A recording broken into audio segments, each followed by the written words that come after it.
السلام علیکم، زاہد آپ کا ہوسٹ ایک بار پھر آپ کی خدمت میں حاضر۔ آپ دیکھ رہے ہیں ہیلپ ہاؤس۔ دوستو، آج کی اس ویڈیو میں ایک دوست نے پوچھا ہے کہ نقل معلومات کے لیے ابشر پر جو ہے دی گئی درخواست رد ہوئی ہے تو اس کا طریقہ کار کیا ہے اسے پروسیس کرنے کا نقل معلومات کے لیے۔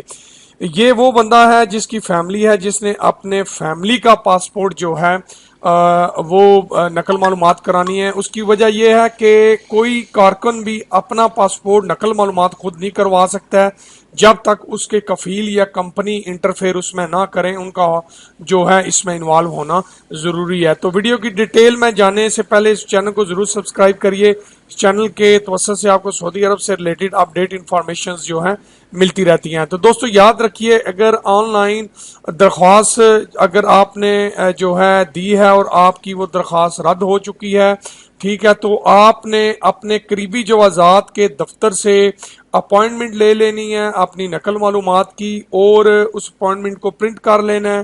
پاسپورٹ کی نقل معلومات کے لیے یاد رکھیے ایک فارم ہوتا ہے جسے پر کرنا بہت ضروری ہوتا ہے۔ اس پہ ساری ڈیٹیل جو ہے وہ آپ کی پاسپورٹ کی نئے پرانے کی کامے کی جو ہے مینشن کرنی پڑتی ہے، سب کچھ سارا نام ہر چیز لکھنی پڑتی ہے۔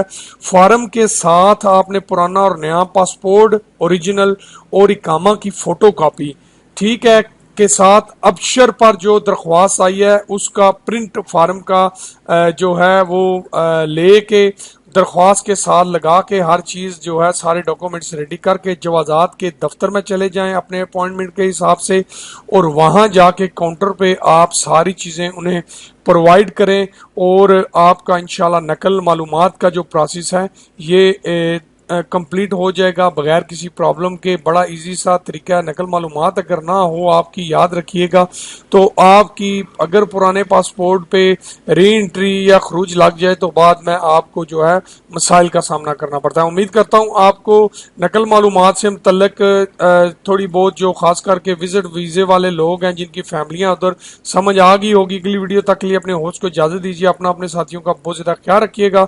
اللہ حافظ۔